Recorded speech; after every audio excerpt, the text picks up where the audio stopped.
Shalom à toutes et à tous et merci à vous d'être fidèles à Wake Up, votre matinale à la gloire de notre Seigneur et Sauveur Jésus-Christ. L'Ecclésiaste a dit il y a un temps pour toutes choses. Il est temps pour vous de commencer votre journée en étant avec nous dans cette très belle émission. Le pasteur Ayed Touali est avec nous. Pasteur, bonjour. Bonjour Agnès. Vous allez bien?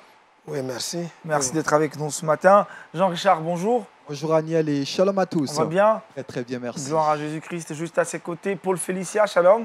Shalom Aniel et bonjour à tous. On va bien, hein? Ça va bien. Gloire à Jésus-Christ, comme tous les mercredis, on ne change pas, l'équipe qui gagne. Tonton Léon est présent. Shalom, Tonton Léon. Shalom Aniel et shalom à tous nos amis. On pète aussi la forme à votre niveau. Hein. Oui, tout va bien, par la grâce de Dieu. Alors aujourd'hui, on parlera de quoi avec vous? Nous parlerons du rapport des enfants et la Bible, explorer la Bible avec nos enfants. On devient des explorateurs. Hein. C'est ça. Super. En tout cas, c'est un sujet intéressant. Reste avec nous. On verra la première partie aujourd'hui et la seconde dans la semaine prochaine, on va dire. Jean-Richard, avec toi dans Saviez-vous et aussi dans Culture Actu. Dans le Saviez-vous, on parlera de la Birmanie, notamment un appel à la prière lancé par le corps de Christ de ce côté. On donnera les raisons véritables de cet appel. Et puis, dans Culture Actu, on parlera littérature. Ça marche. Pour le Félicia dans le Trick Box. Les enfants sont à l'honneur aujourd'hui ce mercredi. Je vais parler de quelques astuces pour motiver nos enfants à lire. Super, restez avec nous pour avoir donc la quintessence de tous ces sujets. Démarrons cette émission, comme vous le savez, on ne change pas notre habitude par la parole du Seigneur. Prenez vos carnets de notes, vos stylos, mais aussi vos Bibles. On y va, méditons ensemble.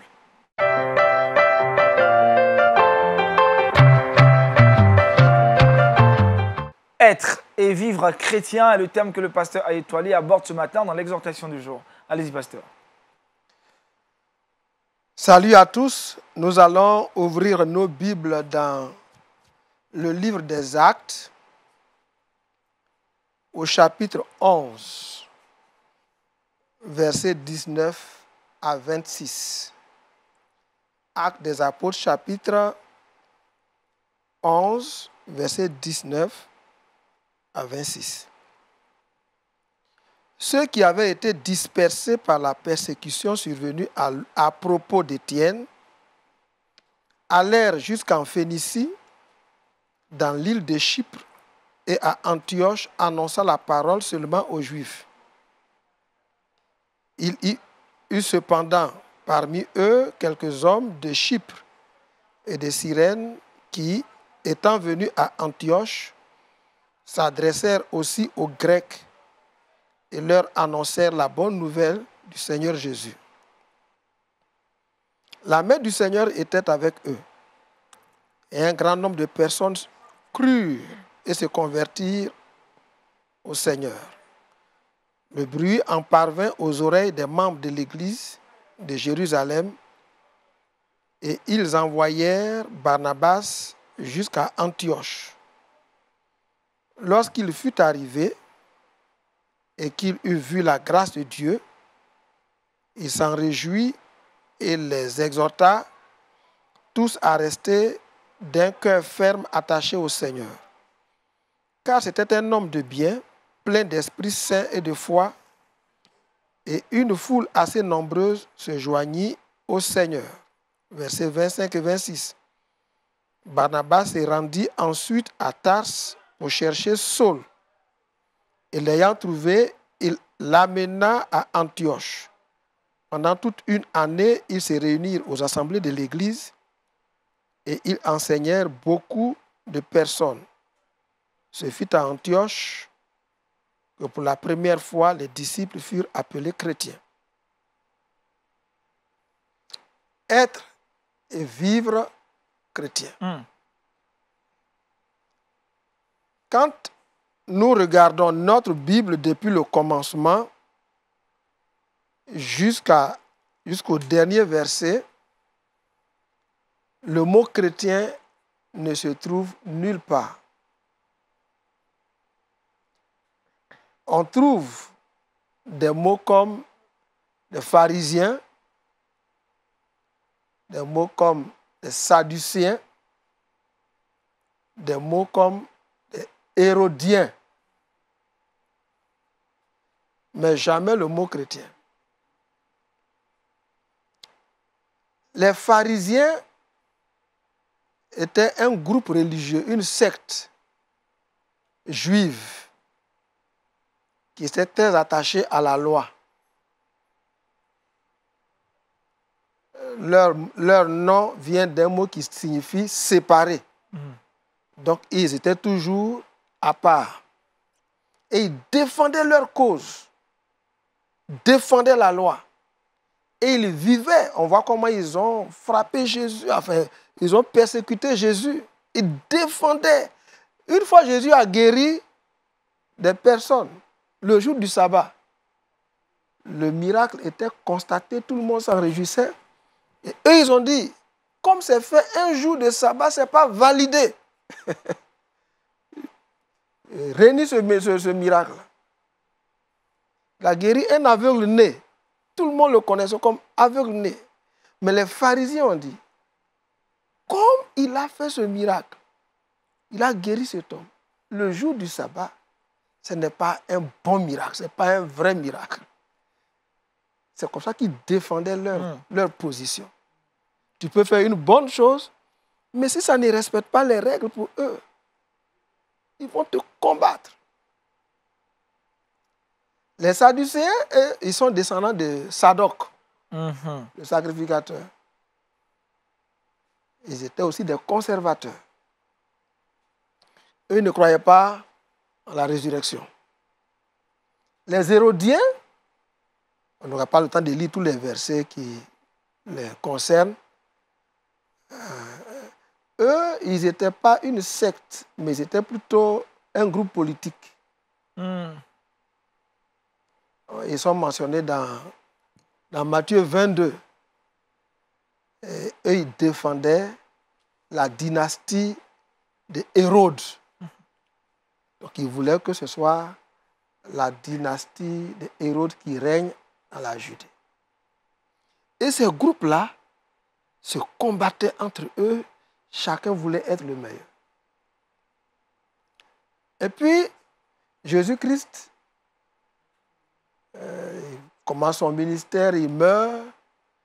Et après lui, il y a des gens qui le suivent, qui défendent aussi ses intérêts. Et eux, on les appelle les disciples de Jésus, les disciples de Jésus, les disciples de Jésus. Et puis, il y a eu une grande persécution au temps d'Étienne. Et les gens quittent Jérusalem pour trouver refuge là où ils pouvaient en trouver. Et ceux qui sont allés à Antioche, en Syrie, ce n'est plus en Israël, hein, ils sont allés en Syrie. Ils ont commencé à prêcher l'évangile. Ils ont gagné des personnes. Et les gens ont commencé à vivre la vie de Christ et à défendre les intérêts de Christ. Et les gens qui les entouraient les ont regardés attentivement. Quel nom on peut donner à ceux-là? On connaît les pharisiens. On connaît les sadducéens. On connaît les hérodiens. Mais ceux-là, ils vivent une vie qui est au-dessus de tout cela. On va les appeler chrétiens. Et dans notre texte dit, Barnabas et Saul ont enseigné pendant toute une année. Et quand leurs auditeurs ont vécu selon ce qu'ils entendaient, leur vie a connu transformation. Au point où les gens de la Syrie ont dit, un nouveau groupe de personnes vient d'apparaître sur terre. On va les appeler chrétiens. Mon exhortation ce matin à tous ceux qui se disent chrétiens. Vivons chrétiens pour que notre entourage nous reconnaisse comme chrétiens. Le tout n'est pas de dire « je suis chrétien ». Eux, ils n'ont jamais dit « nous sommes chrétiens ». Ce sont les autres qui ont dit « vous êtes chrétiens ». Mais un chrétien, c'est qui? Le mot même, dans sa composition, montre par sa fin que le chrétien, c'est celui qui appartient à un Ivoirien, celui qui appartient à la Côte d'Ivoire. Un Guinéen, c'est celui qui appartient à la Guinée. Un Malien, c'est celui qui appartient au Mali. Un Ghanéen, c'est celui qui appartient au Ghana. Et un chrétien, celui qui appartient à Christ et qui vit Christ. Nous sommes nombreux à nous proclamer chrétiens. J'exhorte tous les chrétiens à vivre chrétien. Que les gens disent, celui-là, il appartient à Christ parce qu'il vit comme Christ. Il vit la vie de Christ. C'est un chrétien. Mais quand c'est le chrétien qui est source de conflits, de zizanies, de perturbations au quartier, il ne fait plus honneur à celui à qui il appartient. Vivement que ce jour qui s'élève soit pour nous un jour où nous relevions le défi de vivre chrétien. Amen. Et que nos voisins puissent dire, celui-là, c'est un chrétien parce qu'il vit comme Christ et il prouve qu'il appartient à Christ. Le monde sera gagné à Jésus-Christ. Amen. Que Dieu nous bénisse. Amen. Amen. Merci, Pasteur Toali. Être et vivre chrétien, Pasteur, est-ce que c'est dans tous les concepts qu'on doit manifester? Je veux dire, est-ce qu'il faut tout le temps se taire, ne pas dire qu'on est chrétien? Il peut arriver aussi des moments où il faut affirmer sa chrétienté. Il faut le dire même avant qu'on ait le temps de démontrer. Oui, il faut d'abord le démontrer. Parce que si on le dit de la bouche et qu'on ne le démontre pas par la vie, ce serait une contradiction. Tout ce que nous disons que nous sommes, nous devons le traduire. La vie chrétienne, c'est d'abord une vie, ce n'est pas un titre. La chrétienté, ce n'est pas d'abord un titre. Mais en vivant, on peut l'affirmer. En vivant sa vie chrétienne, on peut... Voilà. Notre vie doit l'affirmer. Et c'est la vie que les gens regardent et ils disent, on voit Christ se dégager de lui. Dans sa vie de famille, il vit chrétien. Dans sa vie professionnelle, il vit chrétien. Dans sa vie commerciale, il vit chrétien. Dans ses paroles, il vit chrétien. Il reflète Christ. Parce que la Bible dit Christ en nous, l'espérance de la gloire. Et l'apôtre Paul a dit, si je vis, ce n'est plus moi qui vis, c'est Christ qui vit en moi. Et donc le chrétien qui vit sa vie chrétienne, on doit voir Christ. Tous les actes, toute la douceur, tout le caractère de Christ transparaître en lui. C'est ça qui va amener les gens à dire, vivre la vie chrétienne est possible. Tout le monde peut déclarer. Mais les gens pensent que c'est difficile de vivre chrétien. Mais quand tu le vis aisément, dans tous les aspects de ta vie, tu répands la bonne odeur de Christ. Et nous voulons que ce jour qui s'élève, chaque chrétien répande la bonne odeur de Jésus-Christ, le bon parfum de Jésus-Christ. Afin que tout le monde puisse dire, s'il vit, ce n'est plus lui qui vit. On le connaît au quartier ici, on sait ce qu'il était, mais depuis un certain temps, il est chrétien parce que Christ se dégage de lui dans tout ce qu'il vit. C'est le grand défi à relever. Sinon, n'importe qui peut dire de la bouche, je suis chrétien, je suis baptisé, je suis ceci, je prends la Sainte Seine. Mais c'est rien jusqu'à ce que tu prouves que Christ se dégage de toi. Donc l'exhortation de ce jour, tous les chrétiens du monde, qu'ils soient, quelles que soient les dénominations, engageons-nous à vivre chrétien. À être chrétien, mais à le vivre pour donner espoir à ce monde en péril. Parce que finalement, est-ce qu'on peut être chrétien sans vivre chrétien? Est-ce que c'est possible? Alors, on peut se proclamer chrétien sans vivre chrétien. Mais on ne peut pas vivre chrétien sans être chrétien. A-t-on l'obligation de proclamer notre chrétienté? Oui, on doit la proclamer. Les pharisiens proclamaient qu'ils étaient pharisiens. L'apôtre Paul dit, avant qu'il soit apôtre, il dit, quant aux zèles, je suis persécuteur. Quant à la loi, je suis pharisien. Il avait été fait de dire, je suis pharisien, né de pharisien. Et les Sadducéens, ils allaient poser des questions à Jésus pour affirmer leur descendance par rapport à Sadoc. Un chrétien qui cache sa chrétienté n'est pas digne de Christ. Oui, Jésus a dit, si vous avez honte de moi devant les hommes, j'aurai honte de vous. On doit le proclamer, on ne doit même pas en avoir honte. On doit le proclamer haut et fort. Le monde en a besoin. Le monde a soif d'une vie nouvelle. Le monde est dégoûté de la religion. Le monde veut la vie de Christ.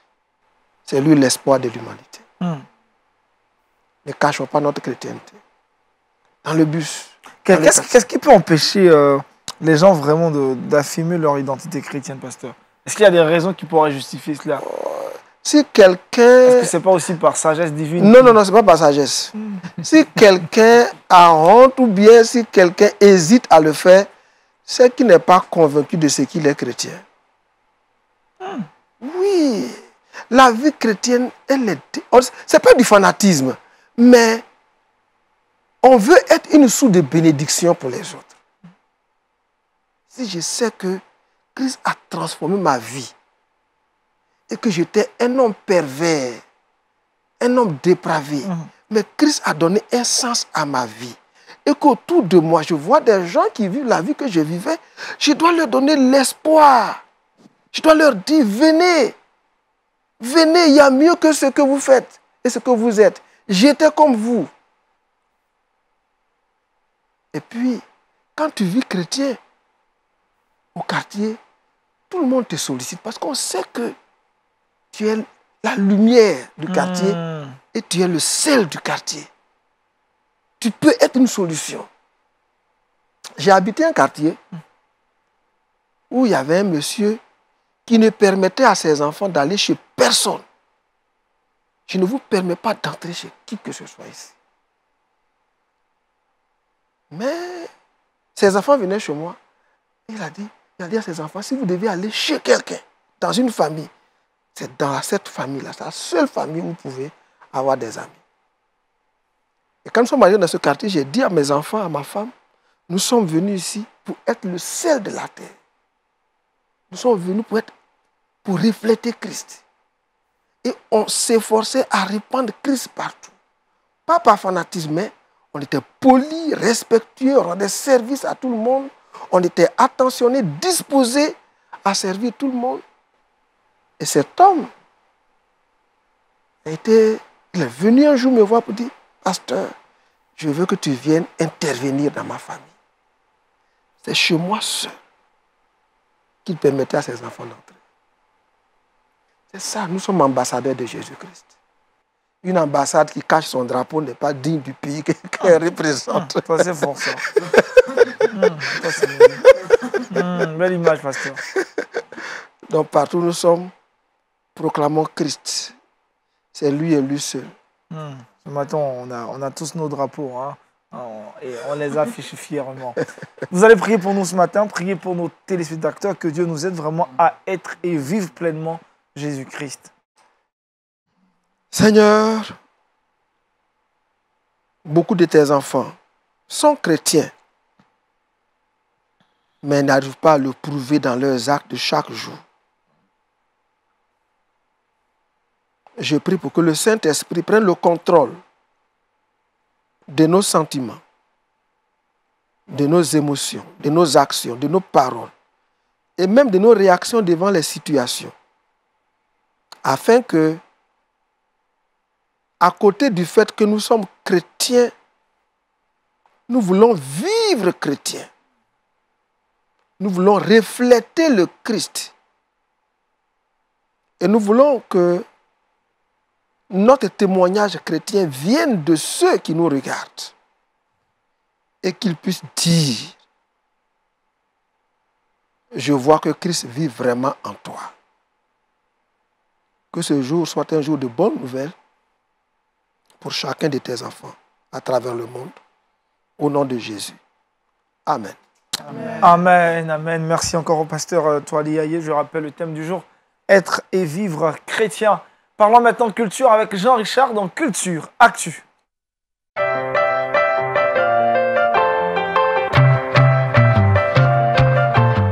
Jean-Richard, avec toi ce matin, nous parlons littérature. Effectivement, merci Aniel. Comme tous les mercredis, nous parlons littérature. Et aujourd'hui, j'ai décidé de présenter deux ouvrages. Des ouvrages qui abordent la thématique de la décision. On sait très souvent que lorsqu'on est jeune, nous sommes à la croisée des chemins. Il y a beaucoup d'interrogations, beaucoup de décisions à prendre. Et par moments, les interrogations sont nombreuses. Et il y a des personnes de choix et de marque qui ont décidé de réfléchir sur cette thématique notamment. Et le premier ouvrage que je présente, vous le voyez chez vous, c'est Si Dieu conduit ma vie, qu'en est-il de mes initiatives? Si Dieu conduit ma vie, qu'en est-il de mes initiatives? C'est un ouvrage qui est sorti en 2019, un ouvrage de 72 pages, j'y arrive. L'auteur essaie d'aider de façon assez concrète et pratique. Il conseille, il encourage notamment, il explique aux jeunes comment prendre des décisions et surtout grandir spirituellement. Soit dit en passant que l'auteur de cet ouvrage se nomme Michael Razzano. Il est marié, père de 4 enfants. Il est pasteur à la Fédération des Églises baptistes. Il a exercé le ministère pastoral pendant plus de 23 ans. Il a observé dans son ministère que beaucoup de jeunes se posent plusieurs questions. Quelle direction donner à mes études? Quel métier envisager? Avec qui se marier? Pourquoi se marier? La famille, est-ce important? Eh bien, il essaie à travers l'ouvrage de répondre à ces différentes interrogations. Il essaie aussi de donner des pistes de réponse, comment prier notamment. Il faut dire que l'ouvrage a été édité par les GBU, le groupe biblique universitaire. On connaît notamment leurs actions dans le milieu de la jeunesse. C'est un ouvrage que je vais conseiller à quelqu'un qui nous regarde aujourd'hui. Un ouvrage qui est sorti en 2019, 72 pages, que vous retrouverez assez facilement sur la plateforme du GBU, que vous pouvez commander. C'est un ouvrage qui coûte 5 000 francs CFA. C'est un ouvrage que je conseille à un jeune qui nous regarde, à une famille et à quelqu'un qui a des difficultés, notamment à prendre des décisions. Le deuxième ouvrage que je veux présenter, Aniel, aborde toujours la même thématique, nos décisions et la volonté de Dieu. C'est un ouvrage qui est sorti en 2009, un ouvrage de 96 pages, qui a été écrit par Danny Hanno, qui est le président de la Fédération évangélique du côté de la France. Il est conférencier itinérant, il a publié plusieurs ouvrages, on lui connaît près de 20 ouvrages qui sont consacrés notamment à la jeunesse. Et bien dans l'ouvrage, il aborde plusieurs thématiques, notamment la prise des décisions également, comment joindre Dieu à la prise des décisions, comment faire le bon choix, comment avoir de bons amis, comment répondre notamment à ces différentes interrogations. Et bien, Danny Hanno, qui est une personnalité très connue du côté de la France, essaie aussi d'aborder cette question. On lui connaît un ouvrage qui a été un best-seller, notamment la génération post-2000 et ses défis. Il récidive avec cet ouvrage où il parle notamment de la décision des jeunes. Voici donc les deux ouvrages que je tiens à présenter. Le premier, Si Dieu conduit ma vie, qu'en est-il de mes initiatives? Et puis le deuxième, Nos décisions et la volonté de Dieu. Merci Jean-Richard. Tonton Léon, votre avis sur ces deux ouvrages que Jean-Richard nous propose maintenant? Oui, c'est super. Beaucoup de nos jeunes sont en quête de réponses. Il y a beaucoup de questions lorsqu'ils sont en train de grandir, se posent. Et parfois, parce qu'on ne trouve pas les bonnes réponses, on n'a pas la bonne ressource, on finit par faire le mauvais choix, malgré leur bonne motivation. Je pense que nos jeunes aimeraient avoir un avenir meilleur, mais parce qu'ils ne trouvent pas la bonne source. Donc, je pense que ces deux livres-là sont des livres de poche à garder comme ressources pour pouvoir accompagner nos jeunes et pourquoi pas les accompagner à lire ces différents livres-là par rapport Pasteur, à leur choix. Des ouvrages qui nous parlent des décisions et de la volonté de Dieu? Moi, je voudrais plutôt le recommander à tous les pasteurs. Parce que aujourd'hui, les pasteurs organisent beaucoup de programmes. Beaucoup, en tout cas. Des programmes de feu, des programmes d'atmosphère prophétique. Au bout du compte, les enfants, les jeunes dans l'église ne savent pas prendre des décisions. Ce sont des programmes qui ne bâtissent pas la personnalité. Oh. Et donc, d'abord que les pasteurs lisent ces livres-là pour savoir quelles sont les questions que les jeunes se posent et puis exploiter ces livres pour organiser des conférences pour répondre aux questions des jeunes. Plusieurs jeunes se demandent comment choisir un conjoint, un partenaire. Mais tous les programmes qu'on a dans les églises n'en parlent pas. Moi, je connais un jeune, je ne sais pas si je peux en parler ici, il s'est fiancé, Mais il n'avait jamais eu de rapport sexuel avant sa conversion. Il est resté sans avoir eu de rapport jusqu'à ce qu'il soit prêt à se marier. La jeune fille qu'il a fiancée, j'étais son tuteur, elle aussi était dans la même situation. Voilà deux personnes qui vont se marier, qui ne savent pas comment faire certaines choses. Mais est-ce qu'on en parle dans les églises? Atmosphère prophétique. C'est ça qu'ils ont besoin. Est-ce qu'on parle de ce genre de situation? Et le jeune, c'était un drame. Il a dû recourir, comme il ne savait pas qui allait répondre à ces questions. Il est allé acheter des CD pornographiques pour regarder. Parce que personne ne répondait à ses comment. Il avait des comment. Il va se marier. Et, vous voyez? Donc, ces livres, on peut les recommander aux pasteurs qui vont les lire et qui vont les traduire en conférence ou bien en programme de sortie des jeunes. On a télé des discussions, tout ça. En discuter, voilà, dans des sorties de jeunesse pour que les jeunes aient des réponses à leurs questions. Merci, pasteur, pour cet exemple. Jean-Richard rappelle des titres des ouvrages. Le premier, Notre décision et la volonté de Dieu, sorti en 2009, qui est l'œuvre du pasteur Danny Amo, président de la Fédération évangélique du côté de la France. Et puis le deuxième, Michael Razano, Si Dieu conduit ma vie, qu'en est-il de mes initiatives? Pourquoi prendre notamment des initiatives? Répondre de façon concrète et pragmatique à toutes ces interrogations. Comme le pasteur l'a dit, je vais aborder dans le même sens. Recommander ces livres-là, non seulement aux serviteurs de Dieu, mais à tous les jeunes que nous regardent, afin de trouver réponse à vos différentes interrogations. Disponible où, Jean-Richard? Disponible non seulement sur GBU, la plateforme GBU, et puis vous avez la possibilité de les retrouver aux éditions Farel. Vous tapez tout simplement édition Farel et vous avez la possibilité d'avoir ces deux livres qui coûtent 5 000 francs CFA. Sur Internet, il faut préciser. Effectivement. Sinon, on tape où, Jean-Richard? Merci, Daniel. On va retrouver Tonton Léon maintenant. C'est mercredi, éducation familiale et aussi des enfants. C'est dans le Kids Time. C'est maintenant.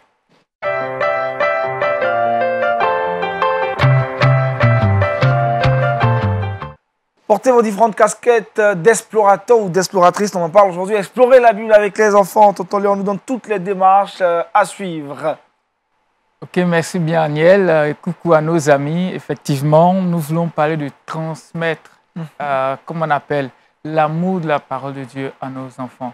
Comment est-ce qu'on peut explorer la parole de Dieu? À terme, comment est-ce qu'on peut donner la passion de la Bible à nos enfants?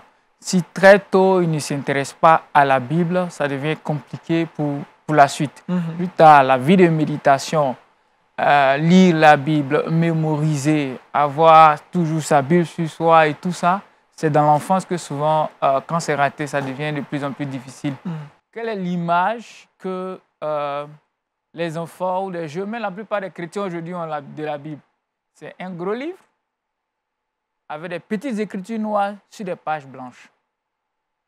Cette image n'est pas belle. Vous êtes d'accord avec moi? Et reconnaissons que lire la Bible sur ce cliché-là, même si on aime bien le Seigneur, ce n'est pas forcément très évident en termes de quelque chose de pratique. Tout simplement parce qu'on n'a pas grandi avec... On a une autre image de la chose. Si on voit que c'est bon, il y a la vie dedans, peu importe le format, on va aller creuser et chercher à le voir. Donc, c'est ce que nous voulons voir aujourd'hui, c'est de présenter d'abord. Pour intéresser la parole de Dieu à nos enfants, il faut d'abord leur présenter. C'est quoi la Bible? La Bible, c'est quoi pour eux? Si la Bible est présentée, comme je l'ai dit tout à l'heure, comme le livre de Dieu, ça reste le livre de Dieu. La Bible, c'est la parole de Dieu. Mais la Bible est pour nous. C'est comme cet enfant qui a remarqué à la maison, dans la bibliothèque, tous les livres sont touchés, sont bougés et tout ça. Mais il a remarqué qu'il y a un livre qui est précieux, en tout cas, vu la place qu'on a donnée au livre, l'espace occupé par ce livre, on ne le touche jamais, on nettoie tout autour, mais c'est bien vitré. En tout cas, il a vu que c'est quelque chose. Il me dit, mais maman, mais c'est à qui le livre dans la bibliothèque qu'on ne touche jamais? Il dit, non, c'est la parole de Dieu. Il dit à sa maman, bon, retournons le livre à Dieu alors. Puisque c'est le livre de Dieu, on ne le lit pas, on ne le touche pas. Pourquoi on le garde? Retournons-le à Dieu. Et très souvent, c'est cette image qu'on a. Donc, commencez par présenter la Bible. La Bible, son histoire. Comment la Bible a été écrite? Les différentes étapes que la Bible a suivies pour qu'elle soit aujourd'hui à notre portée. Les versions de Bible, la Bible a été écrite dans quelle langue? On parle de Vulgate, on parle de Codex, le pasteur là, le Codex Vaticanus, toutes ces choses, on pourra dire que bon, pourquoi parler de ces choses de théologie à nos enfants? Non, mais si on arrive à présenter à nos enfants, voilà d'où vient la Bible, comment elle a été écrite, les différents auteurs. On sait que la Bible a été écrite par environ 40 auteurs de toutes les couches sociales. De toutes les couches sociales. Quand on prend les auteurs de la Bible, voilà ces différents auteurs dans chaque domaine et chacun donne sa version par rapport à son arrière-plan. Okay? Les différentes origines de la Bible. Si les enfants ont cette approche, ils voient la Bible comme quelque chose d'important. Imaginez, on parle de l'histoire de quelle histoire je peux donner à l'école. Ils étudient la Première Guerre mondiale, la Deuxième Guerre mondiale. Ils sont évalués dessus. Si tu prends un enfant, il va te dire les causes de la Première Guerre mondiale. Voici où ça a commencé. Voici les premiers acteurs. Voici les belligérants. Voici les réunions qu'il y a eu. À telle date.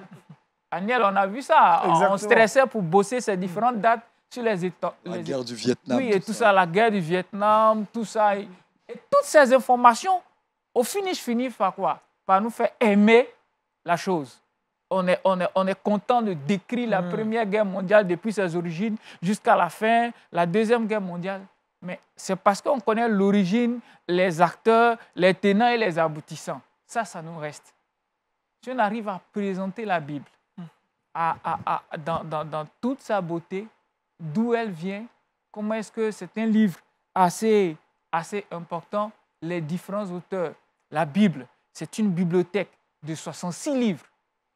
La Bible, il y a tel auteur et tel auteur. Je pense que toute cette présentation peut changer le regard que nos enfants ont sur la parole de Dieu.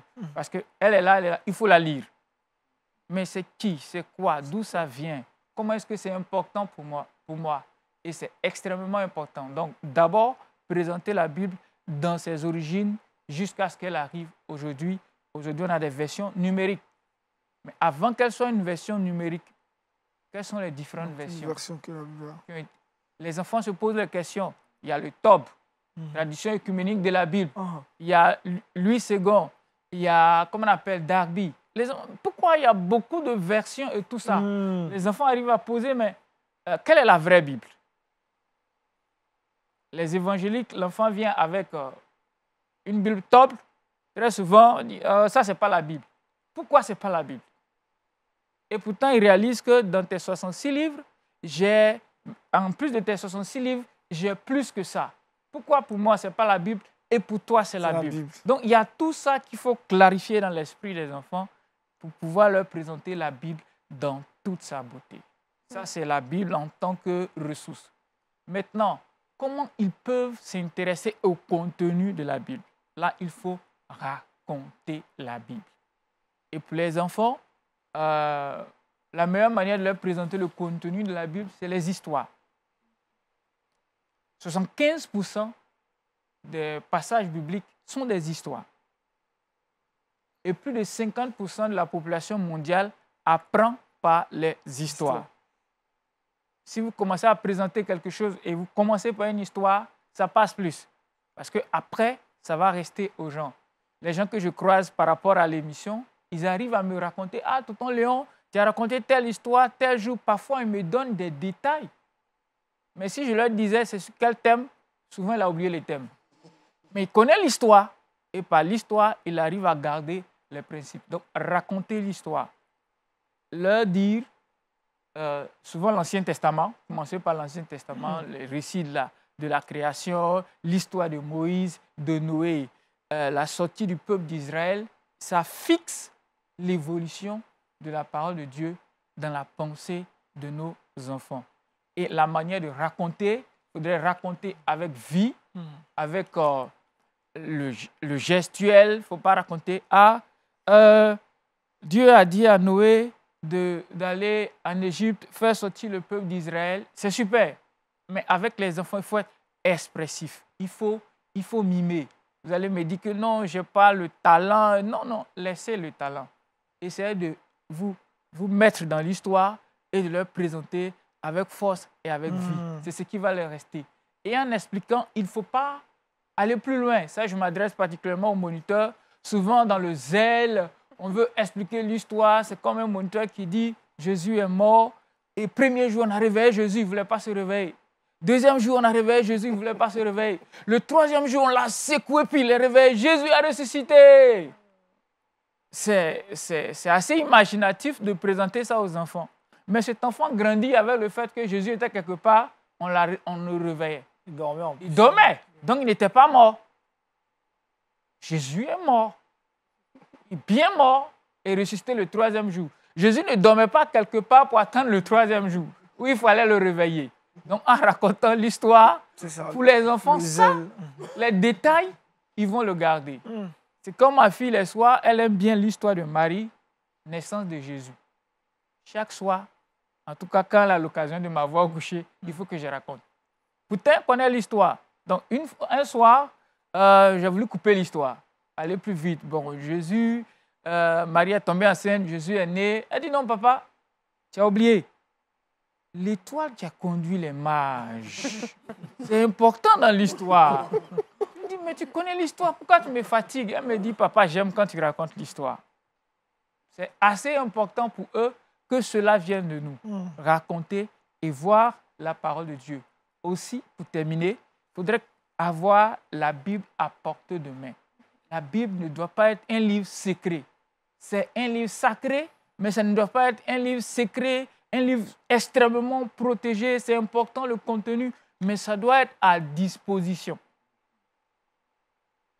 En racontant, on a une Bible ouverte, ils savent que ce qu'on est en train de dire, ce n'est pas imaginé, mais ça vient de la parole de Dieu. Yes. Donc, voici quelques éléments. D'abord, présenter la Bible dans toute sa beauté et afin, pour le contenu, commencer par leur raconter des histoires assez émouvantes qui leur restera pour très longtemps. Merci, tonton Léon. Pasteur Aye, Toili, réaction, explorer la Bible avec les enfants. D'abord, présenter la Bible dans son entièreté, dans sa globalité. C'est ça. Puis après, raconter des histoires. C'est tellement important que ça me fait sourire. Et comme je le disais, pour les livres, tout à l'heure, il faut que les parents, eux aussi, aient les mêmes informations pour être capables de les transmettre aux enfants. Parce que Paul Félicia, il y a 15 ans en arrière, elle était où? Elle devait être peut-être à l'école de dimanche. Justement à l'école dimanche. Ça, je vous confirme ça. Si elle se marie aujourd'hui sans avoir eu ces histoires, sans avoir une présentation réelle de la Bible, qu'est-ce qu'elle dira à ses enfants? Et que diront ses enfants à leurs enfants dans les 20 prochaines années? Et ils ne diront rien, c'est certain. Donc, c'est tellement important. À côté de ça, les enfants à l'école, quand le professeur de philosophie arrive, il dit des choses contraires. Il dit qu'il ne présente pas la Bible comme la parole de Dieu. Il dit la Bible, c'est un recueil de sagesse humaine au sujet de Dieu. Et si les parents n'ont pas pu dire ce qui était vrai, l'enfant va adopter ce qu'on lui a dit à l'école de philosophie, au cours de philosophie, et puis il ne sera plus chrétien. On dit, mais comment lui, il a des parents chrétiens, et puis il ne croit pas à la Bible. Mais les parents n'ont pas su lui dire que la Bible est la parole de Dieu. Et si elle est la parole de Dieu, comment Dieu a écrit? Est-ce qu'elle est tombée du ciel? Bien, ça a été écrit, bien Dieu a écrit. On doit trouver les mots justes pour expliquer cela. Il n'y a pas longtemps, je disais à mes étudiants, la Bible est la parole de Dieu, je vais vous le démontrer. Et puis, comme il disait, la Bible est la parole de Dieu parce qu'elle contient, elle est d'abord des proclamations de Dieu. C'est Dieu qui a dit que la terre soit, que ceci soit. Ce sont des décrets. Ensuite, Dieu a dit à des prophètes d'écrire. Dieu a dit à Moïse, écris cela dans le livre afin que le souvenir s'en conserve. Donc Dieu a dit à plusieurs prophètes, écrivez cela. Et quand les prophètes ont parlé, Dieu leur a dit, consignez ce que vous avez écrit. Le tout mis ensemble, c'est Dieu qui a...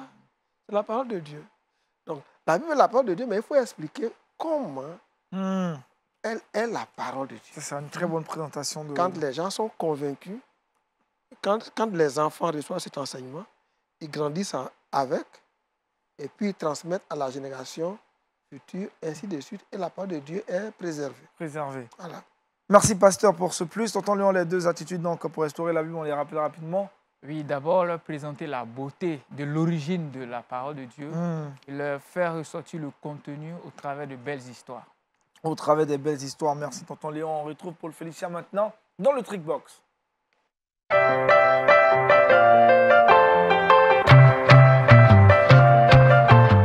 Comment motiver son enfant à lire? Félicien nous donne des astuces. Exactement. Il faut savoir que lire est une action importante dans le développement de l'enfant. D'une part, la lecture va aider votre enfant à enrichir son vocabulaire, à développer la compréhension de phrases ou encore acquérir l'orthographe des mots.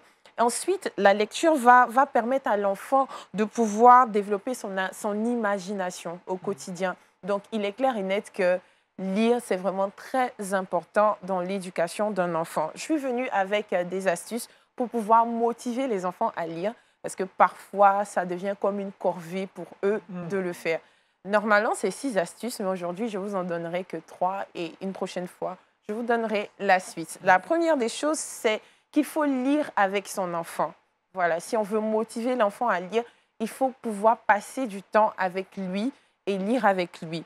Lire avec son enfant signifie aussi que c'est passer du temps tout simplement. Voilà, ça signifie que c'est passer du temps avec lui. En lisant avec votre enfant, vous lui montrez qu'il est nécessaire pour vous de passer du temps avec lui, malgré vos propres occupations. Donc voilà, c'est important. Deuxième des choses, la lecture doit être comme une routine incontournable dans la journée. Donc on doit trouver quand même dans la semaine ou dans la journée un temps particulier qu'on va mettre à part pour montrer à l'enfant combien de fois c'est important de pouvoir lire. Et enfin, il faut choisir un livre qui est adapté à l'enfant. Voilà, adapté à l'enfant. Lorsque vous voulez motiver un enfant à lire, il est primordial de choisir un livre qui soit adapté pour lui. Qu'est-ce que ça peut être que ce livre adapté? Premièrement, c'est un livre dont le thème est en rapport ou intéresse votre enfant tout simplement.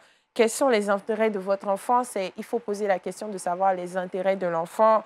Est-ce que c'est les animaux? Est-ce que voilà, c'est l'histoire? Est-ce que c'est la parole de Dieu, comme on a vu? Des thèmes, des thématiques qui l'intéressent vont le motiver à lire plus souvent. Voilà. Dans Léon, sur les motivations? Oui, les motivations, c'est assez important. Surtout avec, je ne sais pas si vous voyez, il y a Jean Richard qui nous présente souvent des bandes dessinées. Voilà. Je pense que tous ces aspects-là, les gens les étudient avant de pouvoir les faire sortir. C'est-à-dire prendre des portions de la Bible, raconter l'histoire avec des images. On ne met pas forcément toutes les phrases, mais l'enfant réussit, image plus lecture, à pouvoir garder cela. La lecture ouvre vraiment l'esprit de nos enfants. Ouais. Dans un monde aujourd'hui où on a la bataille avec les écrans, il faut pouvoir rattraper cela. Merci Paul Félix. À la suite, ce sera la semaine prochaine pour les 3 autres astuces pour vous aider à aider vos enfants, on va dire, à lire et à aimer surtout la lecture. Avec Jean-Richard, on termine cette émission. Le dernier carré, c'est bien le saviez-vous.